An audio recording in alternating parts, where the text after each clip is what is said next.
दोस्तों प्यारे बच्चों नमस्ते। आज हम कक्षा 10 के एनसीईआरटी के विज्ञान की किताब से अध्याय 2 अम्ल क्षारक एवं लवण के अंतर्गत क्रियाकलाप 1.14 करने जा रहे हैं। इस क्रियाकलाप में लवणों का पीएच मान के बारे में अध्ययन किया गया है, बताया गया है। तो सबसे पहले हम क्रियाकलाप को पढ़ेंगे, उसके बाद क्रियाकलाप को समझेंगे, उसके बाद हल करेंगे। तो क्रियाकलाप हमारा क्या कह रहा है, निम्नलिखित लवणों के नमूने एकत्रित कीजिए। NaCl sodium chloride, KNO3 potassium nitrate, AlCl3 aluminium chloride, ZnSO4 zinc sulphate, CuSO4 copper sulphate. अगला है CH3COONa सोडियम एसीटेट। अगला है Na2CO3 सोडियम कार्बोनेट। अगला है NaNaOH सोडियम हाइड्रोक्साइड। आगे कह रहा है जल में इनकी विलेयता की जांच कीजिए, जल में इनकी विलेयता की जांच कीजिए। आगे है लिटमस पर इन विलयनों की क्रिया की जांच कीजिए एवं पीएच पेपर का उपयोग करके इनके पीएच मान का पता लगाइए। आगे है कौन से लवण अम्लीय, क्षारीय या उदासीन हैं। अगला है अम्ल या क्षारक की पहचान कीजिए। अब हम क्रियाकलाप को एक एक करके समझते हैं। तो हमारा क्रियाकलाप क्या कह रहा है, निम्नलिखित लवणों के नमूने एकत्रित कीजिए। तो ये जो लवण है, जो साल्ट है, इनको आप जाएंगे प्रयोगशाला में, अपने प्रयोगशाला के अध्यापक से इन लवणों को मांगेंगे। छोटे छोटे पैकेट में, छोटे छोटे कागज़ में मोड़ करके वो दे देंगे। उस पर आप नोट कर लीजिए सोडियम क्लोराइड, ये नमक है, ये पोटेशियम नाइट्रेट। इस तरह सभी लवण क्या करेंगे, आप एकत्रित करेंगे। इसमें लवणों की संख्या 1 है, 2 है, ये 3, ये 4, ये 5, ये 6, ये 7, 8 लवण दिए गए। इसमें कितने 8 लवण दिए गए हैं। और इस लवण को आप अपने शहर के केमिस्ट की दुकान से भी खरीद सकते हैं और उसको एक पैकेट में ला करके रख सकते हैं। उसके बाद इसको पानी में घोल करके जलीय विलयन बना करके, एक्वस विलयन बना करके आप उसका हम क्या करेंगे, टेस्ट करेंगे। तो हमने इस समझ लिया नमूना कैसे एकत्रित करेंगे, इसको हमने समझ लिया। आप क्या करेंगे, जल में इसकी विलेयता की जाँच करेंगे और इन नमूने को क्या करेंगे, एक बीकर लेंगे या एक परखनली लेंगे, उसमें क्या करेंगे, परखनली में डाल करके और थोड़ा सा लवण डालेंगे, उसमें पानी डालेंगे और उस पानी कैसा होना चाहिए, डिस्टिल वाटर होना चाहिए, शुद्ध जल होना चाहिए।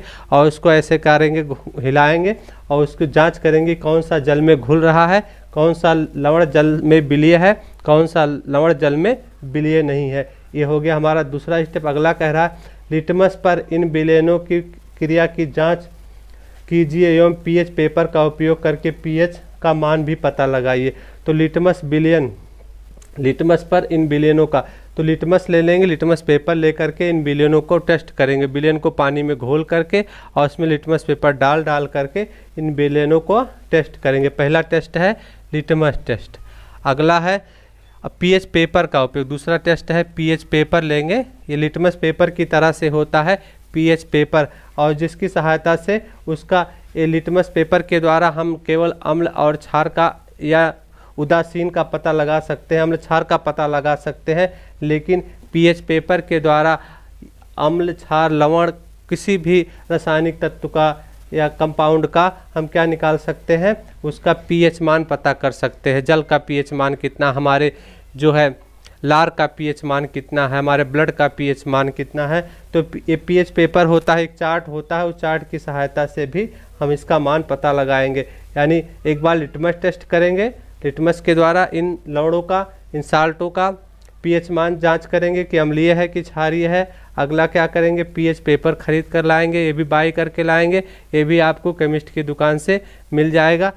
पीएच पेपर का उपयोग करके इनके पीएच का मान हम पता लगा सकते हैं। इनके का मतलब है ये जो लवण दिए गए हैं, जो साल्ट दिए गए हैं, इनके विलयनों का हम पीएच मान क्लियर पता कर सकते हैं। और पीएच पेपर क्या होता है, जिस तरह से लिटमस पेपर होता है ठीक उसी प्रकार पीएच पेपर होता है। लेकिन पीएच पेपर में क्या होता है, रंगीन चार्ट बने होते हैं। उस चार्ट के मैच करके यदि आप पीएच पेपर खरीदेंगे, यदि केमिस्ट की दुकान से पीएच पेपर खरीदेंगे, तो आप समझ जाएंगे कि पीएच मान का टेस्ट कैसे करना है। पीएच पेपर को अम्ल या क्षार में या लवण में डुबोएंगे और उसको चेक करेंगे और उसे चार्ट में मैच कराएंगे तो उसका पीएच का मान पता चल जाएगा। तो ये हमारा अगला, अब हम क्या करेंगे, कौन से लवण अम्लीय, क्षारीय या उदासीन है। तो हमको पता करना है इसमें कौन सा अम्लीय है, कौन सा क्षारीय है, कौन सा उदासीन है। अम्ल या क्षारक की पहचान कीजिए। तो इस पीएच पेपर से भी हम पता कर सकेंगे कि ये कौन सा लवण, कौन सा साल्ट क्या है, अम्लीय है, कौन सा क्षारीय है। और लिटमस पेपर से भी हम इस लवण का या साल्ट का पता लगा सकते हैं, अम्लीय है या क्षारीय है। और क्या कर सकते हैं, और अनुमान भी लगा सकते हैं कि कौन सा साल्ट अम्लीय है, कौन सा क्षारीय है। तो हम क्या करेंगे, अम्ल या क्षारक की पहचान करना है। तो साल्ट के, अम्ल और क्षारक की पहचान हम बिना प्रयोग के, बिना टेस्ट के भी करेंगे। इसके लिए हमको क्या करना पड़ेगा, ये हमको समझना है प्रबल क्षार क्या होता है, प्रबल अम्ल क्या होता है।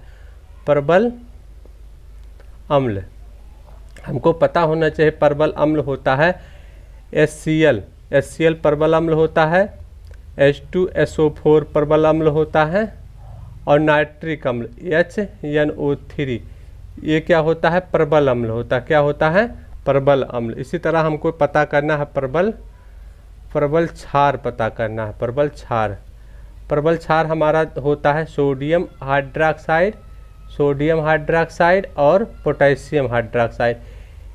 हमको इसी बात को समझना है, याद रखना है। अब इसकी सहायता से हम इन लवणों को पता लगा सकते हैं कौन सा लवण अम्लीय है, कौन सा क्षारीय है। तो सोडियम क्लोराइड क्या है और कौन सा उदासीन है, तो हम एक एक करके पता करेंगे।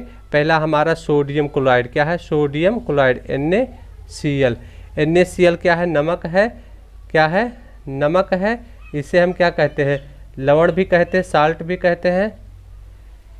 ये हमारा क्या है, साल्ट है, नमक है। इसको हम पता करेंगे कि अम्लीय है कि क्षारीय है कि उदासीन है। तो इसको कैसे पता करेंगे, ये जो नमक बनता है, नमक कैसे बनता है, सोडियम एक होता है सोडियम हाइड्रोक्साइड और हाइड्रोक्लोरिक अम्ल की क्रिया से क्या बनता है, NaCl बनता है और जल बनता है। यानी अम्ल और क्षार मिलकर के लवण और जल का निर्माण करते हैं। तो ये क्या होता है, ये अम्लीय होता है, सोडियम हाइड्रोक्साइड क्षारीय होता है, हाइड्रोक्लोरिक अम्ल क्या होता है, अम्लीय होता।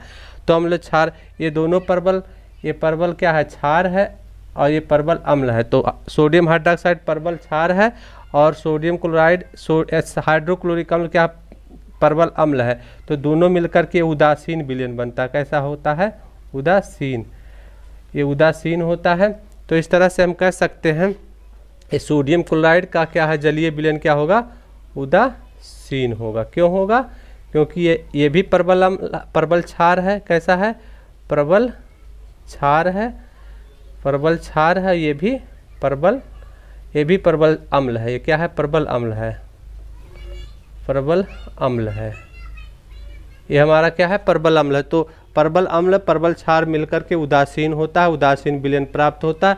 यदि ये प्रबल क्षार होता, दुर्बल अम्ल होता, तो ये विलयन क्या होता, या साल्ट क्या होता, अम्लीय होता। तो इस तरह से हम आगे करते जाएंगे, समझते जाएंगे।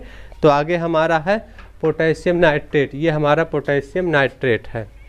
तो पोटेशियम नाइट्रेट का विलयन कैसा होगा, तो इसको भी समझेंगे। ठीक इसी प्रकार पोटेशियम नाइट्रेट है KNO3 पोटेशियम नाइट्रेट हमारा है। तो पोटेशियम का क्या होता है, पोटेशियम KOH प्रबल क्षार है और नाइट्रिक अम्ल HNO3। ये जो है पोटेशियम नाइट्रेट, इससे हमको बनेगा पोटेशियम नाइट्रेट। तो ये भी प्रबल क्षार है, ये प्रबल अम्ल है। तो ये क्या होगा, ये भी उदासीन होगा। क्या होगा, उदासीन विलयन प्राप्त होगा। इसका भी क्या विलयन क्या होगा, उदासीन होगा। पोटेशियम नाइट्रेट का भी विलयन उदासीन होगा। इसी तरह हम क्या करेंगे, एल्युमिनियम क्लोराइड का निकालेंगे। Aluminium chloride, aluminium AlCl3। तो एल्युमिनियम हाइड्रोक्साइड क्या होगा, AlOH का होल थ्राइस और HCl। हाइड्रोक्लोरिक अम्ल क्या है, ये प्रबल अम्ल है, ये प्रबल अम्ल है, ये दुर्बल क्षार। ये क्या है, दुर्बल क्षार है, दुर्बल क्षार है। ये प्रबल अम्ल है, प्रबल अम्ल। ये प्रबल अम्ल और दुर्बल क्षार जब मिलता है तो क्या होता है, ये बनता है हमारा ये अम्लीय। ये क्या होगा, दुर्बल क्षार है, प्रबल अम्ल है, तो ये विलयन क्या होगा, अम्लीय होगा। ये इसको हमको याद रखना है, समझना भी है। तो क्या होगा, इसका जलीय विलयन अम्लीय होगा, अम्लीय होगा। इसको हम लिटमस पेपर से भी टेस्ट कर सकते हैं। इसी तरह जिंक सल्फेट का है, इसी तरह हम जिंक सल्फेट का निकालेंगे। तो इस तरह से जिंक सल्फेट का भी चेक करेंगे हम। तो जिंक क्या है, ये सल्फ्यूरिक अम्ल प्रबल अम्ल है, और जिंक ऑक्साइड क्या है, दुर्बल क्षार है। तो इसका विलयन भी अम्लीय होगा। क्या होगा, अम्लीय होगा। ZnSO4 इसका विलयन क्या होगा, जिंक सल्फेट का विलयन क्या होगा, ये अम्लीय होगा, क्योंकि ये जिंक सल्फेट का विलयन क्या होगा, अम्लीय। जिंक सल्फेट का विलयन क्या होगा, अम्लीय होगा। क्यों अम्लीय होगा, क्योंकि SO4 क्या होता है, SO4 सल्फ्यूरिक अम्ल बनेगा। सल्फ्यूरिक अम्ल प्रबल अम्ल है, और Zn क्या है, जिंक ऑक्साइड क्या है, जिंक हाइड्रोक्साइड दुर्बल क्षार है, तो ये इसका विलयन अम्लीय होगा। ठीक इसी प्रकार कॉपर सल्फेट का भी हम लिख सकते हैं। कॉपर सल्फेट हमारा है 5वें नंबर का CuSO4। कॉपर सल्फेट 5वें नंबर का है, 5वां है कॉपर सल्फेट। तो कॉपर सल्फेट ये क्या है, सल्फ्यूरिक अम्ल है, ये प्रबल अम्ल है, सल्फ्यूरिक अम्ल बनेगा, प्रबल अम्ल है, और ये कॉपर हाइड्रोक्साइड दुर्बल क्षार है। तो ये क्या हो, इसका विलयन भी अम्लीय होगा, इसका विलयन भी अम्लीय होगा। इसी तरह 6वां नंबर हम चेक करेंगे। 6वां क्या होगा, अब 6वां क्या, acetic CH3COONA sodium acetate. Sodium acetate का क्या है, सोडियम हाइड्रोक्साइड से सोडियम हाइड्रोक्साइड रहेगा, और एसिटिक अम्ल प्रबल क्षार है। ये क्या है, प्रबल क्षार। ये क्या है, प्रबल, ये प्रबल क्षार है। तो इसका विलयन क्या होगा, क्षारीय होगा। क्या होगा, क्षारीय, क्षारीय हो गया, क्षारक होगा। क्या होगा, इसको क्षारक भी कह सकते हैं, क्षारक। इसका विलयन क्या होगा, क्षारक होगा, क्योंकि ये प्रबल क्षार है, ये दुर्बल अम्ल है। तो दुर्बल अम्ल और प्रबल क्षार मिलकर के क्षारकीय विलयन बनता है।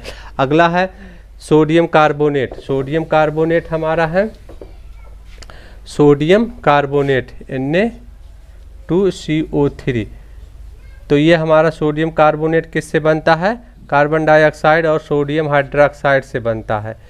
तो ये जो है प्रबल क्षार है, इसमें क्या है, प्रबल क्षार है, और कार्बन डाइऑक्साइड क्या है, ये गैस होती है, ये इसलिए इसका विलयन क्या होगा, क्षारीय होगा। इसका विलयन भी क्षारीय होगा, क्षारीय होगा, क्षारक होगा। इसको हम क्षारक भी लिख सकते हैं, क्षारीय या क्षारक, क्षारक, क्षारक, क्षारक होगा। अगला हमारा है सोडियम हाइड्रोक्साइड।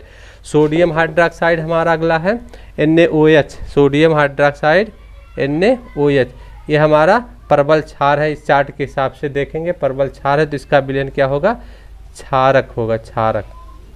इसका विलयन क्षारीय या क्षारक होगा, हम कह सकते हैं। तो इस तरह से इस क्रियाकलाप को हमने समझा और हल किया। अम्ल, क्षारक एवं लवण के अंतर्गत 2 हेडिंग को समझेंगे जो NCERT की किताब में दिया गया है। पहली हेडिंग है साधारण नमक से रसायन, दूसरी हेडिंग है साधारण नमक रसायनों का कच्चा पदार्थ है। तो पहला हेडिंग है साधारण नमक से रसायन। तो साधारण नमक को हम सबसे पहले समझेंगे। साधारण नमक क्या होता है, साधारण नमक होता है NaCl। NaCl क्या होता है, साधारण नमक। इसे क्या कहते हैं, साधारण नमक, साधारण नमक या साल्ट। ये क्या कहलाता है, साधारण नमक या साल्ट कहलाता है। तो साधारण नमक कैसे प्राप्त किया जाता है, साधारण नमक क्या है, साधारण नमक यह है जो हम अपने खाने के साथ दाल में और सब्जी में इस तरह से जो खाद्य पदार्थ होता है, पकौड़ी कचौड़ी जिसमें मिलाया जाता है, आपने देखा होगा सफ़ेद रंग का होता है, सफ़ेद रंग का होता है, सोडियम क्लोराइड होता है। ये केमिकल होता है, रसायन होता है जो खाद्य पदार्थ में मिलाया जाता है, और वो खाद्य पदार्थ क्या हो जाता है, स्वादिष्ट हो जाता है। तो साधारण नमक ये हो गया, स्वादिष्ट होता है। और साधारण नमक कहाँ से प्राप्त होता है, नमक कितने प्रकार का होता है। ऐसा नमक होता है जो समुद्र के पानी से, समुद्र का पानी कैसा होता है, खारा। समुद्र का पानी कैसा होता है, खारा होता है। आप जानते हैं समुद्र का पानी खारा होता है, खारा माना नमकीन होता है, नमकीन, नमक की तरह से होता है। तो ये जो साधारण नमक होता है, सोडियम क्लोराइड, ये होता है साधारण नमक। साधारण नमक कहाँ से प्राप्त किया जाता है, समुद्र के पानी से प्राप्त किया जाता है। समुद्र के पानी में बहुत सारे खनिज मिले होते हैं, उसे साधारण नमक प्राप्त किया जाता है। और नमक दूसरी तरह का भी होता है। ये साधारण नमक कैसे होता है, सफ़ेद होता है, हमने बताया। दूसरा नमक होता है भूरा नमक होता है। भूरा नमक कैसा होता है, जो समुद्र का पानी युगों तक समुद्र का पानी क्या होता है, उसमें से पानी निकल जाता है, यानी जो सागर होता है, समुद्र क्या होता है, सागर कहलाता है। जो सागर का पानी उड़ जाता है और वहाँ नमक बच जाता है। नमक बच जाता है, कैसा नमक बचता है? सफ़ेद नमक बचता है।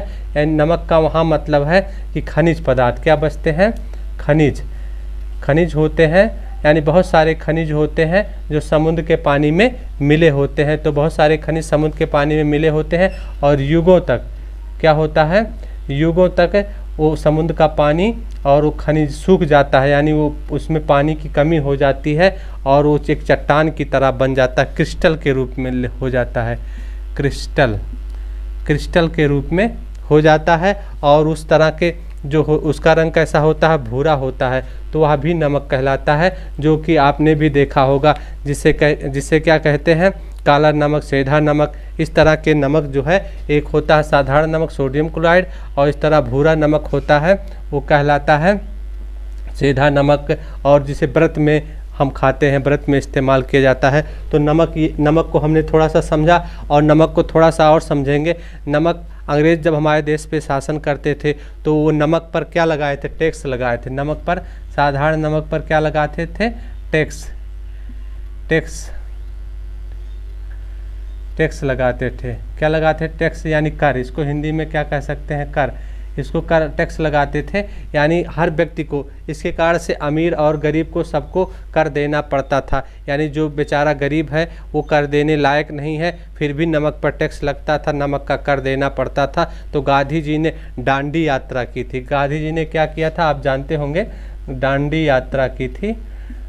गांधी जी ने दांडी यात्रा की थी और दांडी यात्रा में उन्होंने नमक कानून को तोड़ा था। नमक कानून को, कर का नमक पर जो अंग्रेज कर लगाते थे उससे भारत की जनता को मुक्त कराया था। इस तरह से इतिहास की किताब में लिखा है, गांधी जी ने नमक का टैक्स मुक्त कराया था, जिससे गरीब जनता, जिसके पास धन नहीं है, जिसे खाने पीने की सुविधा नहीं है, जो गरीब है, जिसको सही से कपड़ा नहीं उपलब्ध है, जो कुपोषित है, बीमारी ग्रसित है, यदि उसे नमक पर टैक्स, उससे भी अंग्रेज़ सरकार नमक पर टैक्स लेती थी। इसलिए गांधी जी ने इस कानून को दांडी यात्रा में, इस कानून को अपने हाथ से नमक बना करके दांडी यात्रा के नाम से जाना जाता है।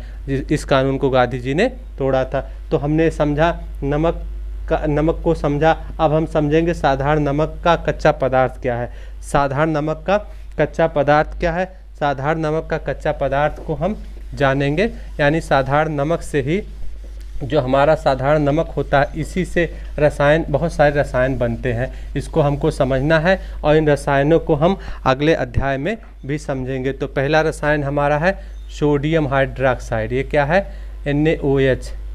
साधारण नमक से क्या मिलता है? Sodium hydroxide. क्या है? सोडियम हाइड्रॉक्साइड,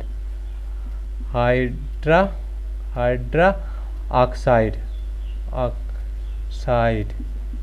साधारण नमक से क्या मिलता है? सोडियम हाइड्रॉक्साइड मिलता है, जिसको हम आगे वीडियो में देखेंगे। अगला है हमारा क्या है? Baking soda. बेकिंग सोडा क्या होता है? ये सोडियम बाइकार्बोनेट होता है, NaCO3, सोडियम बाइकार्बोनेट या सोडियम हाइड्रोकार्बोनेट। ये क्या कहलाता है? Sodium hydrocarbonate. सोडियम हाइड्रो, ये हाइड्रोजन है, हाइड्रोकार्बोनेट, ये सोडियम हाइड्रोकार्बोनेट कहलाता है। अगला है, ये क्या कहलाता है? सोडियम हाइड्रोकार्बोनेट है, लेकिन ये इसे कहते हैं खाने का सोडा। इसे क्या कहते हैं? खाने का सोडा। इसको भी हम आगे विस्तार से पढ़ेंगे। खाने का सोडा यानी बेकिंग सोडा। क्या कहेंगे? बेकिंग सोडा भी कहते हैं। खाने का सोडा, बेकिंग सोडा भी इसे कहते हैं। अगला हमारा है, ये जो है कपड़ा धोने का सोडा। कौन सा सोडा कहलाता है? कपड़ा धोने का सोडा यानी वॉशिंग सोडा। वॉशिंग सोडा का सूत्र होता है सोडियम कार्बोनेट, NaCO3 और 10H2O यानी जल के 10 अणु। ये क्या कहलाता है? बेकिंग सोडा यानी वॉशिंग सोडा। इसे क्या कहते हैं? Washing soda. वॉशिंग मशीन में जो उपयोग किया जाता है, वॉशिंग माने वॉशिंग मशीन में प्रयोग किया जाता है, सोडा माने सोडा। ये भी क्या होता है, ये सब क्या होते हैं, नमक से प्राप्त किए जाते हैं। ये सभी रसायन क्या होते हैं, नमक से प्राप्त किए जाते हैं। अगला हमारा ये तीसरा हो गया, ये तीसरा हो गया। और चौथा हमारा रसायन है विरंजक चूड़। क्या है चौथा रसायन, विरंजक चूड़। कैल्शियम, इसका सूत्र है CaCO मतलब कैल्शियम ऑक्साइड और Cl2। ये क्या है, विरंजक चूड़। क्या है, विरंजक चूड़। यह क्या कहलाता है, विरंजक चूड़ कहलाता है।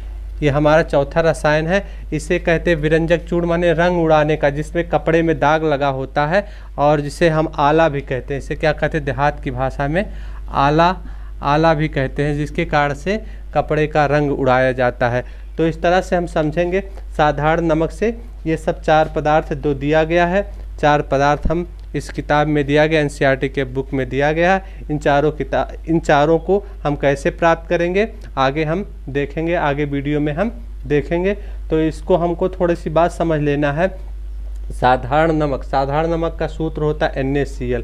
तो ये सभी जो साल्ट हैं, सभी रसायन हैं, ये सभी सोडियम और क्लोरीन से प्राप्त किए जाते हैं। तो इन सभी रसायनों में किसी न किसी में, देखिए इसमें सोडियम है, इन दोनों में, तीनों में क्या है, सोडियम है, और इसमें क्या है, क्लोरीन है। ऐसा कोई रसायन नहीं है जिसमें सोडियम या क्लोरीन ना हो। यानी इसमें इन 3 रसायन में क्या है, सोडियम है। अब पहला धनात्मक आयन क्या है, सोडियम है, और इसमें क्या है, विरंजक चूड़ में क्लोरीन है। यानी सभी रासायनिक जो हैं, सभी रसायन हैं, ये सोडियम या क्लोरीन से अवश्य बने हैं।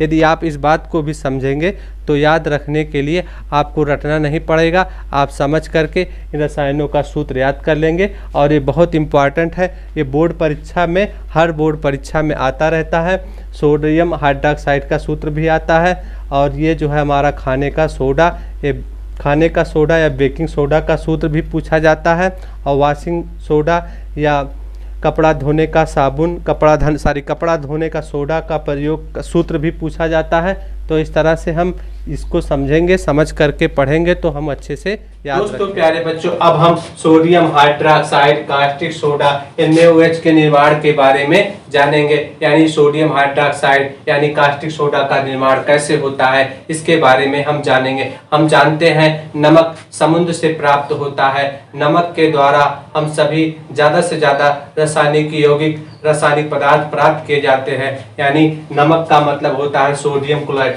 सोडियम क्लोराइड के नमक होता है NaCl, जिसे कहते हैं नमक।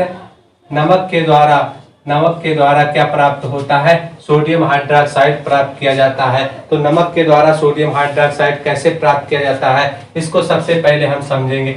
एक हम बीकर लेंगे। यदि मान लो हमारे पास क्या है, एक बीकर है, कोई पात्र है, और इस पात्र में हमने क्या कर लिया है, इस पात्र में 2 इलेक्ट्रोड लगा दिया है। एक कार्बन का 2 इलेक्ट्रोड है, एक धनात्मक इलेक्ट्रोड है। धनात्मक इलेक्ट्रोड को क्या कहते हैं, एनोड कहते हैं। क्या कहते हैं, एनोड कहा जाता है। और ऋणात्मक इलेक्ट्रोड को कैथोड कहते हैं। तो ये इसमें क्या होगा, नमक यानी NaCl होगा और जल होगा, यानी जल H2O लेंगे।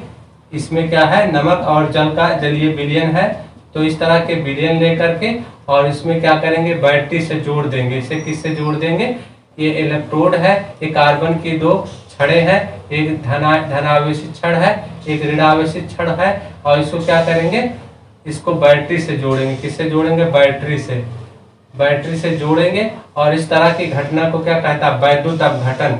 तो इस तरह से वैद्युत अपघटन के द्वारा सोडियम हाइड्रॉक्साइड प्राप्त किया जाता है, NaOH प्राप्त किया जाता है। तो ये हमारा क्या रफ है, ये हम रफ है समझने के लिए आपको बताया है। वैद्युत अपघटन किसे कहते हैं, जब सोडियम क्लोराइड के जलीय विलयन को, यहाँ इसमें क्या है, नमक है और उसका जल है, यानी नमक है और जल है, घुला हुआ है, और इसमें 2 इलेक्ट्रोड लगा करके, एक इलेक्ट्रोड में धन बैटरी के सिरे से जोड़ देते हैं, दूसरे इलेक्ट्रोड को ऋण बैटरी के सिरे से जोड़ देते हैं, और बीच में एक स्विच लगा देते हैं। तो इस तरह से यदि स्विच को ऑन करते हैं तो ये इसमें क्या बनता है, हाइड्रोजन गैस बनता है और क्लोरीन गैस बनता है। तो इस तरह की जो अपक्रिया होती है, रासायनिक अपक्रिया होती है, वो क्या कहलाता है, वैद्युत अपघटन। क्या कहलाता है, वैद्युत वैद्युत अपघटन। क्या कहलाता है? वैद्युत अपघटन। वैद्युत अपघटन के द्वारा हम क्या प्राप्त करते हैं? Sodium hydroxide. तो ये हमारा रफ है, यानी कि पहले हम सबको थोड़ा सा समझेंगे, उसके बाद हम इसको विस्तार से समझेंगे। तो विस्तार से समझने के लिए हम एक बड़ा सा चित्र बनाएंगे और उस चित्र की सहायता से कैसे हमारा सोडियम हाइड्रोक्साइड का निर्माण होता है उसको समझेंगे।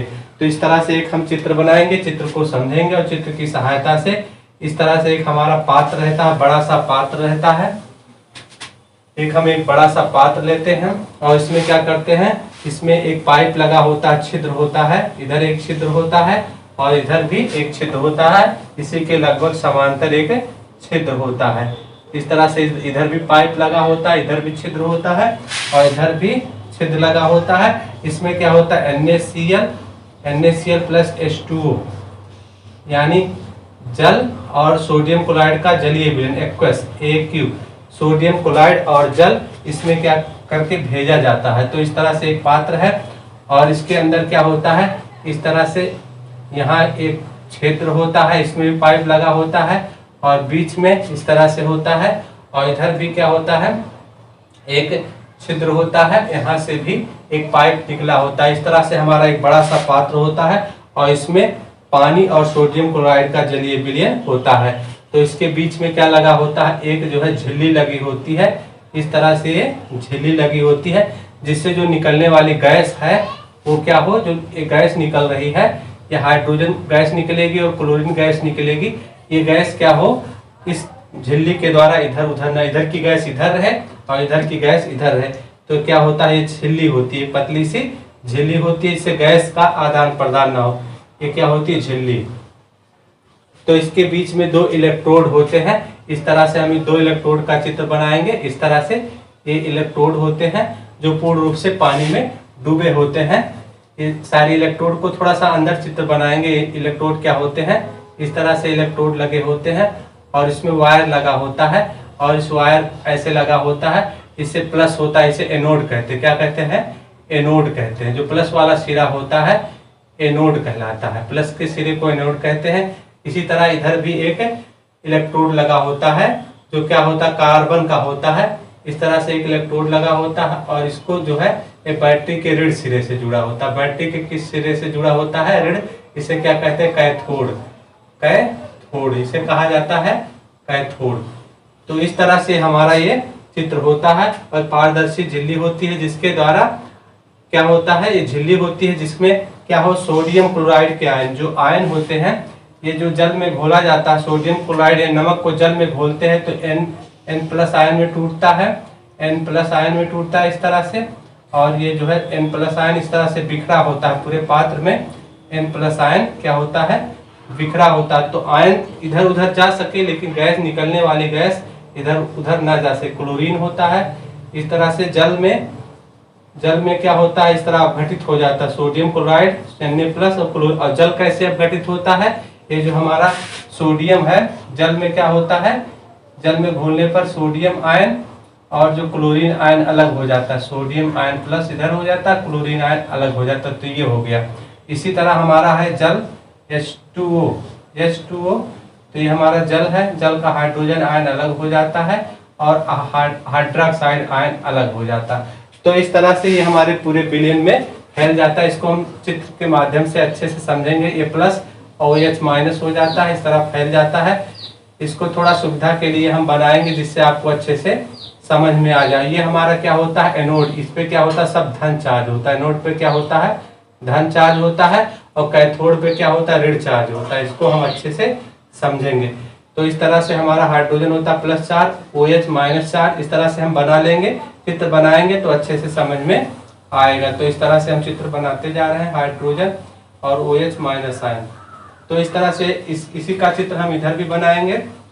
यहाँ हम बनाएंगे सोडियम जल का प्लस और Cl माइनस, और इस तरह सोडियम Na प्लस और क्लोरीन माइनस, Na प्लस और क्लोरीन माइनस, Na प्लस और क्लोरीन माइनस, Na प्लस। समझने के लिए बहुत ज़रूरी है, जितना अच्छा से हम बनाएंगे चित्र उतने अच्छे से समझ पाएंगे। H प्लस OH माइनस, इस तरह से हम चित्र बनाते जाएंगे तो अच्छे से समझ में आएगा कैसे ये हमारा सोडियम हाइड्रोक्साइड का निर्माण होता है, कैसे क्लोरीन गैस का निर्माण होता है और कैसे हाइड्रोजन गैस का निर्माण होता है। तो इस तरह से हम चित्र बनाएंगे और समझते रहेंगे। हाइड्रोजन प्लस और oxygen OH hydroxide minus H plus और OH माइनस, इस तरह से चित्र को हम बनाएंगे। अब इस चित्र को समझेंगे। तो ये हमारी झिल्ली होती है, झिल्ली में जो आयन है इधर उधर जा सकते हैं, जो गैस बनेगी इस पे गैस बनेगी इलेक्ट्रोडों पर, वो गैस इधर उधर ना जाए इसलिए झिल्ली लगी होती है। इस बात को हमने थोड़ा पहले भी बताया। तो इसमें हमारा जल और सोडियम क्लोराइड नमक घोला जाता है, तो इस तरह पूरे पात्र में फैल जाता है। अब होता क्या है इसके अंदर, अपक्रिया क्या होती है।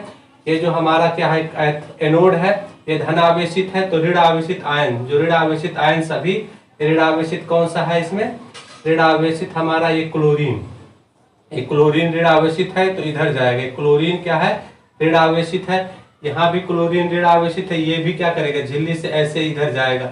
जितने ऋण आवेशित क्लोरीन आयन है वो सब कहाँ आएंगे, इस पर कहाँ, ये जो क्लोरीन है कहाँ आएगा, सारा क्लोरीन, इधर का क्लोरीन है, ये जो है इधर का क्लोरीन, ये दौड़ करके कहाँ आएगा, इलेक्ट्रोड पर आएगा, एनोड पर आएगा। तो ये इलेक्ट्रोड पर आएगा तो क्या करेगा, यहाँ से इलेक्ट्रॉन को, ये ऋण आवेशित है ये धन आवेशित है, तो दोनों इलेक्ट्रॉन को दे करके ये इलेक्ट्रॉन क्या करेगा, जिसपे एक इलेक्ट्रॉन अधिक है इस पे एक इलेक्ट्रॉन कम है, तो दोनों आकर के क्लोरीन, यहाँ क्या बनेगा, क्लोरीन गैस बनेगा। इलेक्ट्रोड पर छोटे छोटे क्लोरीन गैस बनेगा और ये क्लोरीन गैस इस तरह से नली से पाइप से Cl2 गैस निकलेगी। तो क्या होगा, सोडियम हाइड्रोक्साइड के निर्माण में क्लोरीन गैस बनती है। और कैसे बनती है हमने आपको समझाया। इस तरह से कैथोड पर क्या होता है, कैथोड पर हाइड्रोजन गैस बनती है। हाइड्रोजन कैसे गैस बनती है, जो हाइड्रोजन प्लस है ये धन आवेशित है, यानी इसमें इलेक्ट्रॉन की कमी है। धन आवेश का मतलब होता है किसी परमाणु में इलेक्ट्रॉन की कमी। तो धन आवेश क्या होता है, झिल्ली के द्वारा इधर जाता है। धन आवेश गतिमान होता है, किधर जाता है, धन आवेश गतिमान होकर के एक कैथोड की तरफ जाता है, क्योंकि ये धन और ऋण धन एक दूसरे को आकर्षित करते हैं। तो ये इधर जाता है, तो इसका भी ये धन आवेश जो है, ये धन आवेश भी इसके पास जाता है। तो हाइड्रोजन ये धन आवेशीय और इससे इलेक्ट्रॉन, ये इलेक्ट्रॉन क्या करता है, इसमें कमी है और इसमें इलेक्ट्रॉन अधिकता। ऋण आवेश का मतलब होता है इलेक्ट्रॉन अधिक, कैथोड पर इलेक्ट्रॉन अधिक है तो इलेक्ट्रॉन का आदान प्रदान करके हाइड्रोजन गैस बनता है। यहाँ बुलबुले के रूप में इसके चारों तरफ, इसके इलेक्ट्रोड के चारों तरफ क्या बनता है, हाइड्रोजन गैस बनता है और हाइड्रोजन गैस ऐसे निकलती है, H2 गैस ऐसे निकलती है। तो इस सोडियम हाइड्रोक्साइड के निर्माण में क्लोरीन गैस भी बनता है, हाइड्रोजन गैस भी बनता है और क्या बनता है, ये सोडियम हाइड्रोक्साइड। इधर हमारा क्या बनता है, अब हमारे बच्चे कौन से, ये हमारा OH आयन किसी से काम क्रिया नहीं कर रहा, OH आयन स्वतंत्र है, इसमें भी OH आयन स्वतंत्र है और इसमें क्या है, इसमें भी OH आयन हमारा स्वतंत्र है। इसमें देखिए हमने हाइड्रोजन आयन इधर दौड़ लगा रहा है, क्लोरीन आयन इधर दौड़ लगा रहा है, लेकिन OH आयन खाली है। और कौन सा आयन खाली है, ये सोडियम आयन भी खाली है, ये सोडियम आयन खाली है और OH आयन खाली है। तो क्या करता है, जो झिल्ली के इधर का OH आयन और जो इधर का सोडियम आयन, ये जो सोडियम आयन ये दोनों मिल करके, ये सोडियम आयन, ये सोडियम आयन और OH आयन ये मिल करके क्या बना देता है, ये बना लेता है सोडियम हाइड्रोक्साइड। तो इसमें क्या बन जाता है, सोडियम हाइड्रोक्साइड NaOH, ये दोनों मिलकर के सोडियम हाइड्रोक्साइड बनता है। और जल के भी अणु इसमें विद्वान रहते, जल भी विद्वान रहते, H2O भी रहता है। तो H2 जल और सोडियम हाइड्रोक्साइड इस पाइप के द्वारा बाहर निकल जाता है और हम आवश्यकता अनुसार सोडियम हाइड्रोक्साइड को अलग कर लेते हैं। कास्टिक सोडा होता है, सोडियम हाइड्रोक्साइड का निर्माण इस तरह से होता है और कास्टिक सोडा अलग हो जाता है। इसको हम एक बार फिर से समझाने का प्रयास कर रहे हैं। इसमें क्या होता है, सोडियम क्लोराइड और जल, सोडियम क्लोराइड का जलीय विलयन या सोडियम क्लोराइड और जल इस पाइप के द्वारा इसमें इस टंकी में भेजा जाता है। और इस टंकी में क्या होते हैं, दो इलेक्ट्रोड लगे होते हैं, एक धनात्मक इलेक्ट्रोड एक ऋणात्मक इलेक्ट्रोड। और जो है सोडियम आयन क्या होता है, ये क्लोरीन आयन पर ऋण आवेश होता है और ये एनोड पर धन आवेश होता है, जो इससे डिस्चार्ज होकर के क्लोरीन गैस बनाता है, जो इलेक्ट्रोड के चारों तरफ इकट्ठा होता है, बुलबुले के रूप में दिखाई देगा और ये जाकर के इधर निकल जाता है। ठीक इसी प्रकार इधर का हाइड्रोजन आयन यहाँ जाता है दौड़ लगा करके कैथोड के पास, यहाँ हाइड्रोजन गैस बनता है। तो इस तरह से हम कह सकते हैं सोडियम हाइड्रोक्साइड के निर्माण में हाइड्रोजन गैस बनता है। हाइड्रोजन गैस कैथोड पर बनता है और एनोड पर क्लोरीन गैस बनता है और सोडियम हाइड्रोक्साइड और जल के साथ अलग बनता है। तो यानी इस अपक्रिया में ये क्लोरीन का भी उपयोग होता है। क्लोरीन का उपयोग क्या होता है? कीटाणुनाशक के रूप में, यानी क्लोरीन का उपयोग और भी रासायनिक यौगिक बनाने के लिए, रासायनिक पदार्थ बनाने के लिए क्लोरीन का उपयोग होता है। हाइड्रोजन का उपयोग ईंधन के रूप में होता है, यानी कोई भी ऐसा प्रोडक्ट नहीं बनता है जो उपयोगी ना हो। क्लोरीन भी उपयोगी है, हाइड्रोजन गैस भी उपयोगी है और सोडियम हाइड्रोक्साइड उपयोगी है, कास्टिक सोडा है। इसका भी, इन सब का उपयोग करके हम और भी रासायनिक यौगिक बना सकते हैं, जो कि अध्याय के और आगे के हिस्से में दिया गया है। आगे के वीडियो में हम इसको भी बताएंगे और इसका रासायनिक समीकरण भी हम अब आपको लिख करके दिखाएंगे। कैसे सोडियम हाइड्रोक्साइड का रासायनिक समीकरण लिख कर दिखाएंगे। तो सोडियम हाइड्रोक्साइड का रासायनिक समीकरण कैसे लिखा जाएगा? तो सोडियम क्लोराइड का जलीय विलयन NaCl, ये क्या होगा? एक जलीय विलयन और प्लस जल, ये क्या होता है? प्लस जल H2O। इसका क्या होगा? ये क्या है? जल क्या है? लिक्विड है, जल है। और क्या होगा? ये आपस में क्रिया करके हाइड्रोजन गैस बनाता है, H2 गैस बनता है। और क्या बनता है? अभी हमने देखा क्लोरीन गैस बनता है, Cl2 गैस बनता है और सोडियम हाइड्रोक्साइड बनता है, सोडियम हाइड्रोक्साइड बनता है। तो ये हमारा समीकरण है। इस समीकरण को क्या करेंगे? हम संतुलित करेंगे। संतुलित करने के लिए क्या करेंगे? यहाँ हमारा क्या है? जल है और यहाँ क्लोरीन है। तो क्लोरीन यहाँ 2 है, तो यहाँ हम क्या कर देंगे? 2 कर देंगे। तो यहाँ क्लोरीन हमारा बैलेंस हो गया। सोडियम यहाँ 2 है, तो यहाँ भी हम 2 कर देंगे, सोडियम भी हमारा बैलेंस हो गया। अब क्या? हाइड्रोजन यहाँ 2 है और यहाँ हाइड्रोजन क्या है? 2 ये है, 2 ये है, 4 है। तो यहाँ 2 से गुणा कर देंगे, हाइड्रोजन भी हमारा 4 हो गया। ऑक्सीजन यहाँ 2 है और ऑक्सीजन यहाँ भी 2 है। इस तरह से हमारा समीकरण बैलेंस हो गया। तो ये क्या बनता है? ये हमारा गैस है, G से लिखेंगे। और क्लोरीन है, ये भी गैस है, G से लिखेंगे। और सोडियम हाइड्रोक्साइड क्या है? ये लिक्विड है, L से लिखा जाएगा। तो इस तरह से सोडियम हाइड्रोक्साइड ये निर्माण होता है। इस तरह से रासायनिक समीकरण भी हम लिख सकते हैं और समझ सकते हैं। यह बहुत इंपॉर्टेंट है, या परीक्षा के लिए बहुत इंपॉर्टेंट है। और आगे के रासायनिक यौगिकों को प्राप्त करने के लिए सोडियम हाइड्रोक्साइड के निर्माण विधि हमको जानना। दोस्तों प्यारे बच्चों, अब हम विरंजक चूर्ण के बारे में जानेंगे। विरंजक चूर्ण क्या है, विरंजक चूर्ण का रासायनिक सूत्र क्या है और विरंजक चूर्ण कैसे बनाया जाता है और विरंजक चूर्ण का क्या उपयोग है, इन सब के बारे में हम जानेंगे। तो सबसे पहले हम जानेंगे विरंजक चूर्ण कैसे बनाया जाता है। तो हमको पता है सोडियम क्लोराइड NaCl से क्या बना था? सोडियम हाइड्रोक्साइड बना था और क्या बना था? क्लोरीन गैस बनी थी। क्या बना था? क्लोरीन गैस बना था और बना था हाइड्रोजन गैस बना था। एक क्लोरीन क्या बना था? गैस बना था। किससे बना था? सोडियम क्लोराइड के वैद्युत अपघटन से ये 2 उत्पाद बने थे, एक क्लोरीन गैस, एक जो है हाइड्रोजन गैस, और तीसरा उत्पाद बना था सोडियम हाइड्रोक्साइड यानी कास्टिक सोडा। तो ये क्लोरीन गैस का उपयोग करके हम विरंजक चूर्ण प्राप्त करते हैं। तो कहा जाता है सोडियम क्लोराइड ज़्यादातर रसायनों का कच्चा पदार्थ है। तो क्लोरीन गैस का उपयोग करके हम क्या बनाते हैं? विरंजक चूर्ण।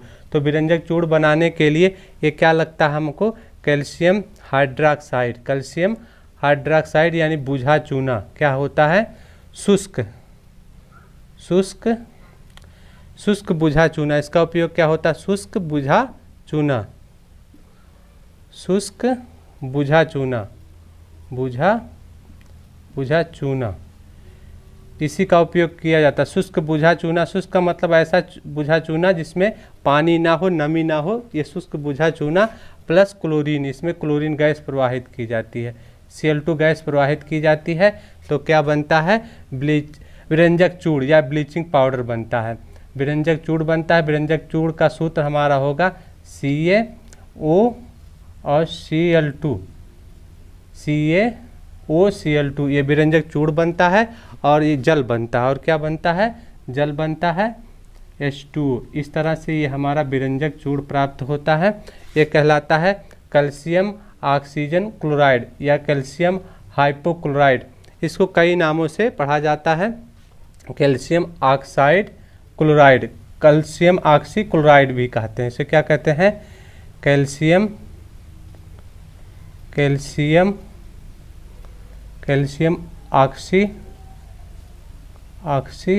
Calcium oxy chloride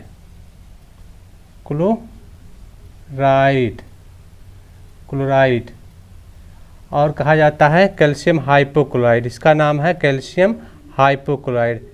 calcium hypochloride hypochloride calcium hypochloride. और इसे कहते हैं विरंजक चूड़। ये क्या है? विरंजक चूड़। तो विरंजक चूड़ का क्या है? रासायनिक सूत्र क्या है? रासायनिक सूत्र है। इसको हम क्या कहेंगे?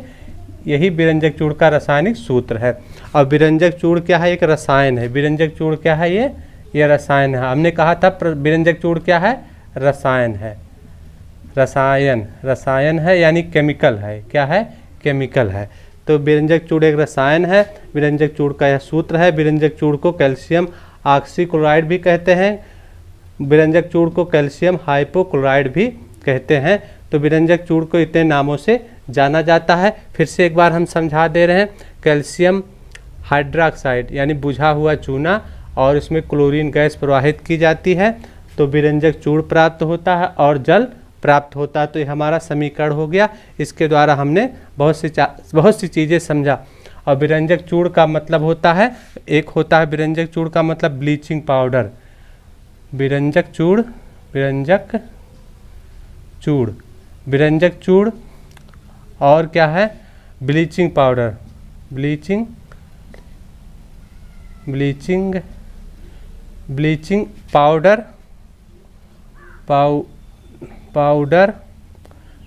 पाउडर और ब्लीचिंग लिक्विड क्या होता है? यानी लिक्विड जो कपड़े के दाग धब्बे को दूर करने में लिक्विड ब्लीचिंग लिक्विड इसका और ये तीनों का सूत्र क्या है? विरंजक चूड़, ब्लीचिंग पाउडर और ब्लीचिंग लिक्विड, ये तीनों का सूत्र जो होता है यही कैल्शियम ऑक्सीक्लोराइड, कैल्शियम हाइपोक्लोराइड। इस तरह से इसका सूत्र, तीनों का सूत्र एक होता है। यदि परीक्षा में आता है विरंजक चूड़ तो भी यही सूत्र लिखेंगे। ब्लीचिंग पाउडर या ब्लीचिंग लिक्विड आता है तो भी यही सूत्र लिखेंगे। तो हमने ये समझा कि विरंजक चूड़ कैसे प्राप्त किया जाता है और विरंजक चूड़ का रासायनिक सूत्र क्या है। अब हम जानेंगे विरंजक चूड़ का क्या उपयोग है। तो विरंजक चूड़ का उपयोग भी बोर्ड परीक्षा में आता है जो कि बहुत इम्पॉर्टेंट है। तो हम जानेंगे विरंजक चूड़ का उपयोग। तो विरंजक चूड़ का क्या क्या उपयोग है? तो उपयोग के अंतर्गत हम जानेंगे उपयोग। विरंजक चूड़ का उपयोग है, नंबर 1 है कपड़ा उद्योग में उपयोग किया जाता है, लकड़ी उद्योग में और कागज उद्योग में। क्या हो? कागज उद्योग में विरंजक चूड़ का उपयोग लकड़ी उद्योग में, कागज उद्योग में, कपड़ा उद्योग में किया जाता है। इसके लिए क्या होता है? ये उपचायक के रूप में इसका प्रयोग किया जाता है। उपचायक का मतलब है ये कपड़े में जो गंदगी है, कपड़े की सफाई करने के लिए, लकड़ी की सफाई करने के लिए और कागज़ को भी सुंदर बनाने के लिए, चमकदार बनाने के लिए, सफाई करने के लिए इसका उपयोग होता है। दूसरा है रासायनिक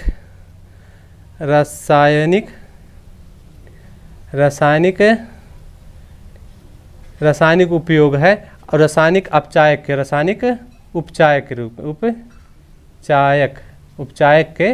रूप में रासायनिक उपचायक के रूप में किया जाता है। और ये फैक्ट्री में इसका उपयोग होता है। जो रासायनिक केमिकल बनते हैं यानी बहुत से रासायनिक पदार्थ जिसमें बनते हैं उसमें उपचायक के रूप में किया जाता है। और तीसरा है इसका उपयोग जो है पानी में कीटाणुनाशक के रूप में किया जाता है। पानी के कीटाणुनाशक के पानी में जो कीटाणु होते हैं, पानी के कीटाणुनाशक, पानी के विषाणुनाशक, विषाणु भी लिख सकते हैं,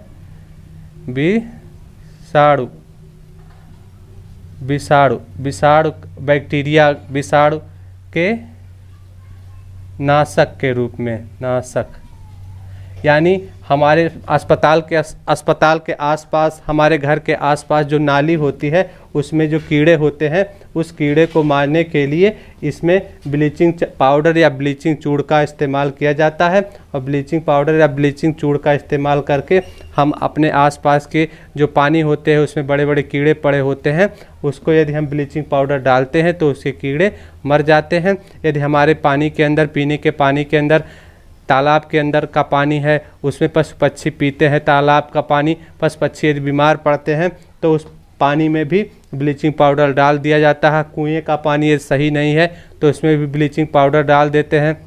यदि हमारे पानी में बैक्टीरिया हैं, कीटाणु हैं, उसमें भी हम ब्लीचिंग पाउडर डाल करके पीने के पानी को शुद्ध कर लेते हैं। उसके बाद पीने का पानी का उपयोग कर सकते हैं, यानी पीने के पानी में कीटाणु को मारने के लिए ब्लीचिंग पाउडर का उपयोग किया जाता है।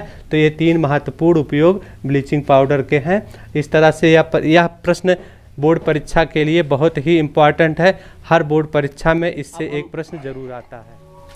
दोस्तों, प्यारे बच्चों, अब हम बेकिंग सोडा के बारे में जानेंगे। बेकिंग सोडा क्या है, बेकिंग सोडा कैसे बनाया जाता है और बेकिंग सोडा का क्या उपयोग है, बेकिंग सोडा का रासायनिक सूत्र क्या है। तो बेकिंग सोडा का उपयोग हम जानते हैं हमारे रसोई में पकौड़ी बनाने के लिए इस्तेमाल किया जाता है।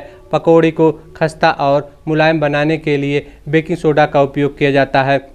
बेकिंग सोडा हमारे रसोई में खाद्य पदार्थों को जल्दी से पकने के लिए भी बेकिंग सोडा का उपयोग किया जाता है। और बेकिंग सोडा का रासायनिक सूत्र क्या है, बेकिंग सोडा का रासायनिक सूत्र है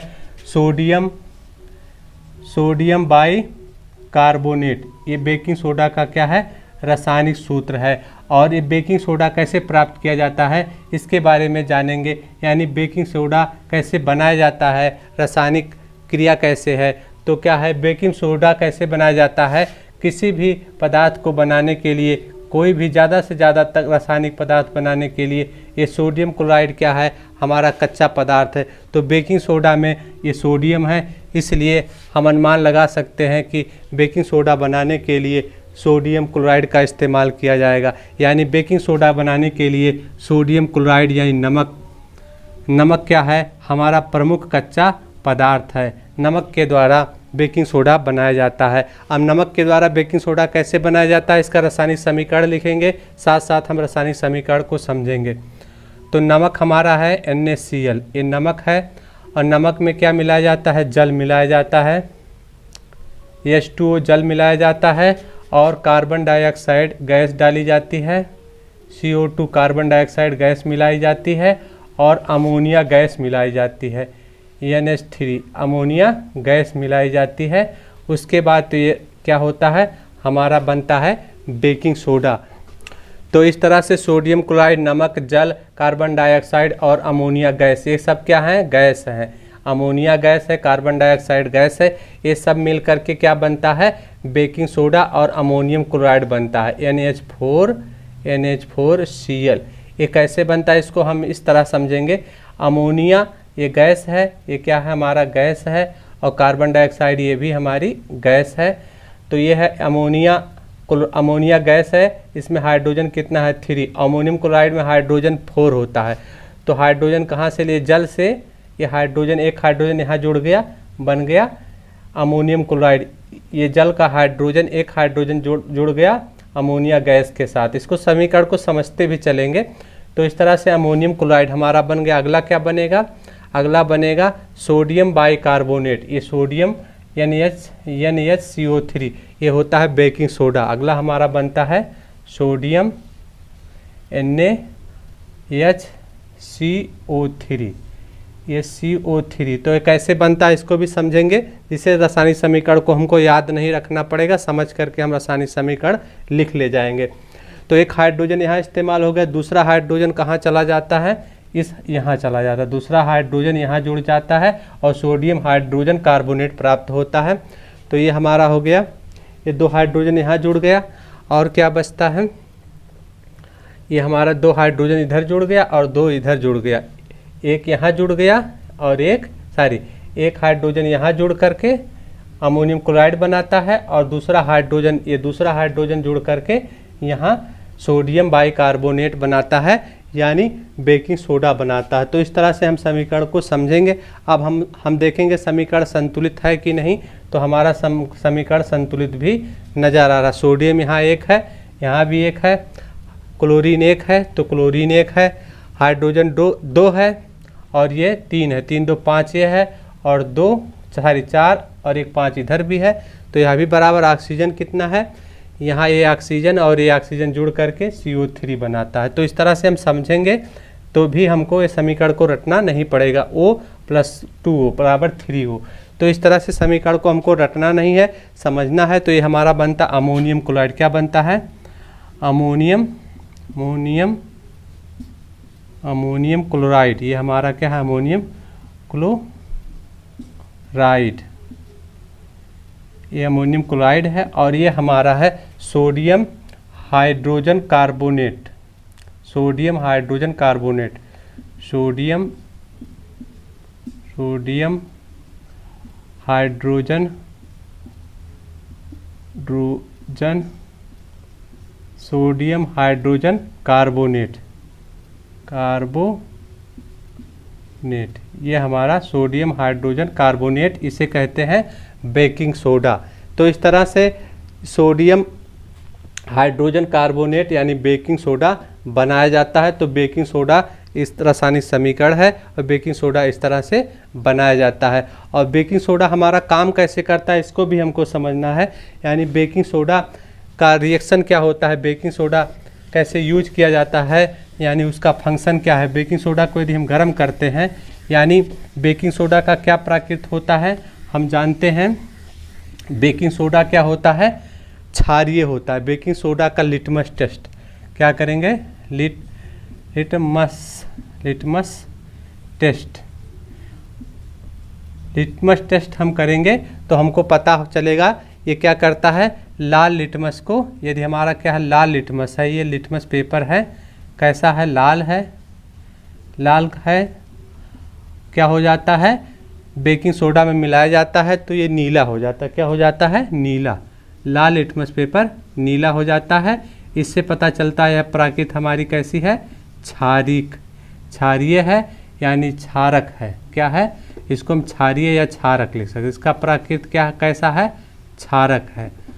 सोडियम हाइड्रोजन कार्बोनेट यानी बेकिंग सोडा का प्रकृति क्या है, क्षारक है, यानी क्षारीय है। तो ये इसको हम यहाँ भी समझेंगे, इसका टेस्ट ये भी हम समझेंगे, आगे हम समझेंगे। अब ये sodium carbonate, sodium bicarbonate, baking soda गर्म होता है तो क्या होता है, बेकिंग सोडा क्या है, NHCO3। इसको क्या करेंगे, हीट करेंगे, इसको गर्म करेंगे। यदि हम इसको क्या करेंगे, हीट करेंगे, गर्म करेंगे तो क्या होता है, सोडियम कार्बोनेट बनता है,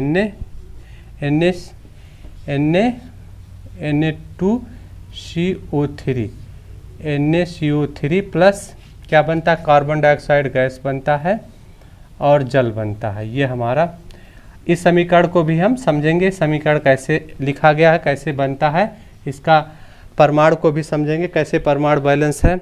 तो यहाँ इसको पहले हम बैलेंस करेंगे, Na2 यहाँ है तो 2 यहाँ लिख देंगे। तो सोडियम कार्बोनेट हो गया, तो इसको समझेंगे। तो Na2 ये सोडियम हमारा बैलेंस हो गया, कार्बोनेट CO3, ये कार्बन क्या है, यहाँ हमारा 2 है, ये कार्बन क्या है, यहाँ कार्बन 2 है, यहाँ भी हमारा कार्बन 2 है। कहने का मतलब है ये सोडियम कार्बोनेट हो गया, एक कार्बोनेट का परमाणु सोडियम के साथ जुड़ गया और एक कार्बोनेट हमारा क्या है, एक्स्ट्रा बच गया। क्या है, एक तो सोडियम के साथ जुड़ करके सोडियम कार्बोनेट बन गया और दूसरा क्या है, एक्स्ट्रा है। तो एक्स्ट्रा क्या होता है, एक्स्ट्रा गर्म होकर के क्या करता है, एक हाइड्रोजन भी हमारा एक्स्ट्रा है, ये हाइड्रोजन भी बच रहा है। तो एक एक्स्ट्रा जो है ऑक्सीजन निकल जाता है, एक एक्स्ट्रा ऑक्सीजन, ये 3 है, एक ऑक्सीजन निकल जाता है और ये जो क्या करता है, कार्बन डाइऑक्साइड बन जाता है। इसमें से एक ऑक्सीजन निकल करके कार्बन डाइऑक्साइड ये बन जाता है, गैस बन जाता है।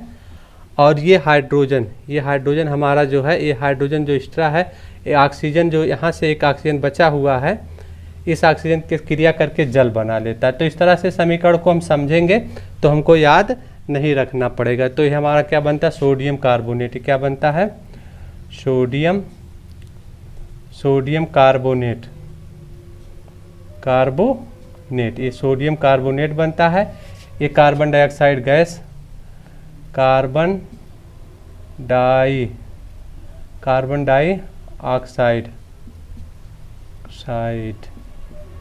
ये कार्बन डाइऑक्साइड गैस, ये हमारा जल बनता है, ये हमारा जल बनता है। और ये हमारा लवण है सोडियम कार्बोनेट, ये होता है साल्ट। तो इस तरह से बेकिंग सोडा को गर्म करने पर इस तरह का रिएक्शन होता है। यही कार्बन डाइऑक्साइड का निर्माण। बेकिंग सोडा का सबसे महत्वपूर्ण गुण क्या है?